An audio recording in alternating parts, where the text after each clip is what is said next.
नमस्कार बच्चों।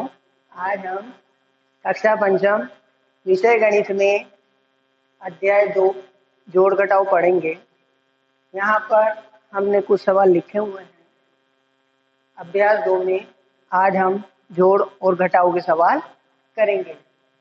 यहाँ पर हम देख रहे हैं पहले नंबर का सवाल है। यहाँ पर लिखा हुआ है हल कीजिए।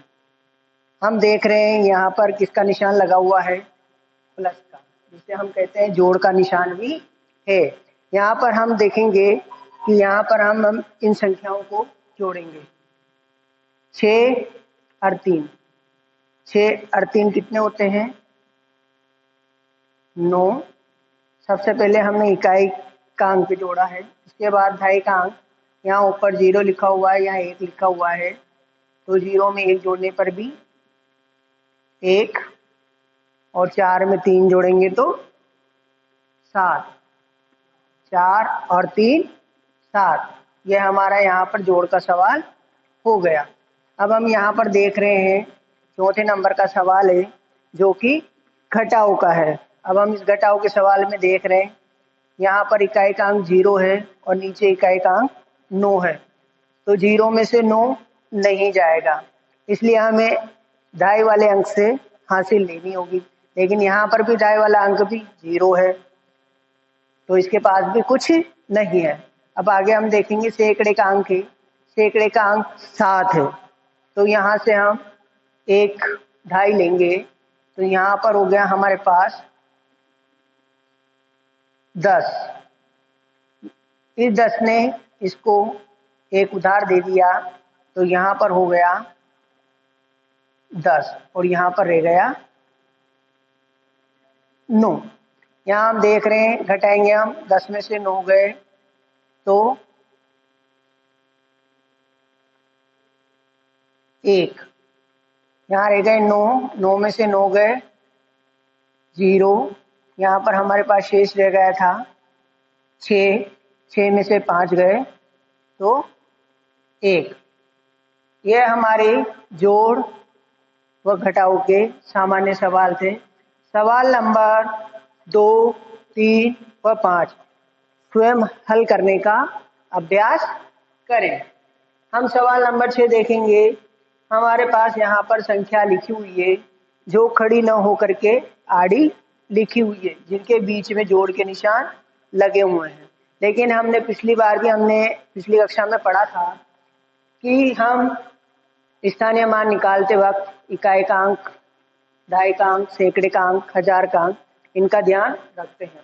जब इस तरह से हमारे पास सवाल आते हैं तो इन सवालों पर भी हमें यह ध्यान देना होता है कि इकाई के अंक के नीचे इकाई का अंक ही लिखें। यहाँ पर हमने पहली संख्या लिखी 580। 580 के नीचे हमने देखा 27 है, तो हमने 580 के नीचे जस्ट लिखा 27। 7 को इकाई के स्थान पर लिखा और 2 को दहाई के स्थान पर लिखा।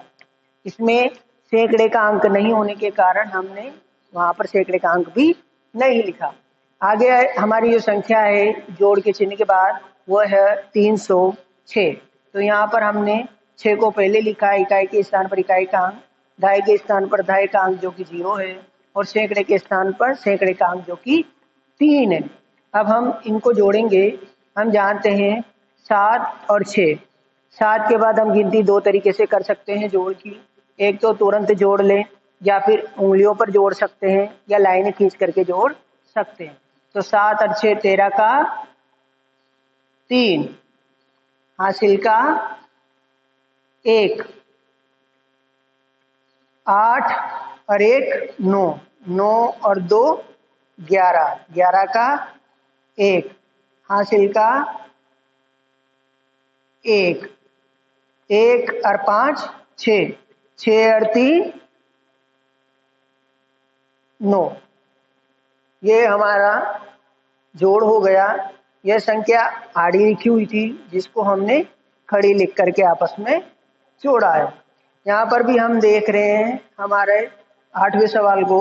8वें सवाल में हमारे यहाँ लिखा हुआ है 364 प्लस अर्थात जोड़ का निशान, उसके बाद 67, फिर उसके बाद घटाव का निशान और उसके बाद 199 लिखा हुआ है। 199 लिखा हुआ है। अब हम इस सवाल को करते हैं। इस सवाल में दो चिन्ह होने के कारण हम इसको दो तरीके से करेंगे। पहले हम आगे की दोनों संख्याओं को जोड़ेंगे और इन दोनों को जोड़ने के बाद इस संख्या को उसमें से घटा देंगे। यहाँ पर हम देख रहे हैं पहली स्टेप में हमने जो काम करा वह हमने यहाँ पर ये करा। यहाँ पर हमने देखा 4 और 7 कितने हो गए 11। 11 का 1 हासिल का 1। 6 और 1 7, 7 और 6 13 का 3 हासिल का 1। 3 और 1 4। हमने देखा इन दोनों संख्याओं का जोड़ जो हमारे पास आया वह आया 431।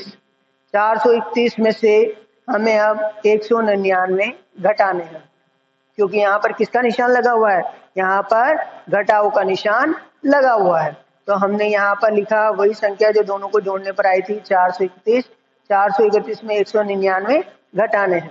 अब हम यहाँ पर देखते हैं कि यहाँ पर इकाई का अंक a है और यहाँ पर नीचे की संख्या में इकाई का अंक 9 है, तो इसमें से नहीं जाएगा तो यहाँ से 1 हासिल लेंगे। तो यहाँ 1 हासिल लेने पर यहाँ हो गया हमारे पास 11। तो 11 में से 9 गए तो 2। यहाँ हमने देखा था, यहाँ हमने 1 हासिल इसको दे दिया था, तो यहाँ हमारे पास शेष रह गए थे 2। क्या शेष रह गया था हमारे पास 2। अब हम जानते हैं कि 9 से 2 छोटा है, तो दाएं के अंक में हमने देखा कि 9 से 2 छोटा होने के कारण इसमें से 9 नहीं जाएगा 2 में से, तो हम आगे वाले से उधार लेंगे। तो हमने यहाँ उधार लेते हैं, यहाँ हमारे पास हो गए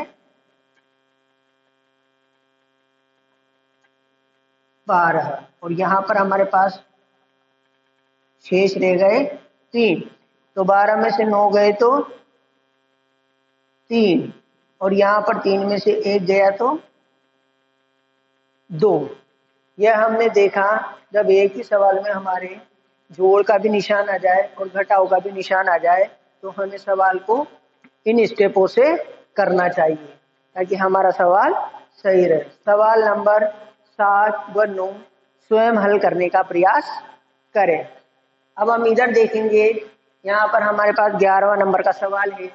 11वें नंबर के सवाल में हम देख रहे हैं कि एक बगीचे में 225 गुलाब, 156 गेंदा तथा 178 चमेली के पौधे हैं। बताइए फूलों के कुल कितने पौधे हैं। यहाँ पर आप देख रहे हैं, यहाँ पर एक शब्द आया है कुल। कुल का अर्थ सारी चीजों को इकट्ठा करके जो हम जोड़ करके बताते हैं वह हमारा कुल होता है। कि यहाँ पर कुल, कुल का मतलब जोड़, अर्थात जितनी भी संख्याएं लिखी है उनको जोड़ना रहेगा। यहाँ पर हम अब हल कर रहे हैं। गुलाब के पौधे हम देख रहे हैं, गुलाब के पौधे जैसे हैं यहाँ पर 225, तो गुलाब 225। गेंदा है हमारे पास यहाँ पर 156 और चमेली के पौधे जो हैं वो हमारे पास 178। यहाँ पर हमने तीनों के लिख दिए। अब हम यहाँ पर देखेंगे कि इन्होंने हमसे यहाँ पर प्रश्न में पूछा गया है फूलों के कुल कितने पौधे हैं। तो फूलों के कुल कितने पौधे हैं, तो इसके लिए हम क्या करेंगे, जोड़ करेंगे।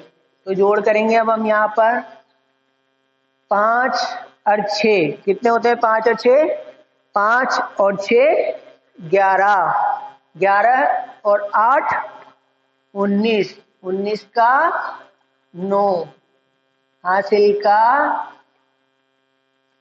1। अब हम इस दाएं के अंक को जोड़ेंगे सभी को। 2 और 1 3, 3 और 5 8, 8 और 7 15, 15 का 5 हासिल का 1।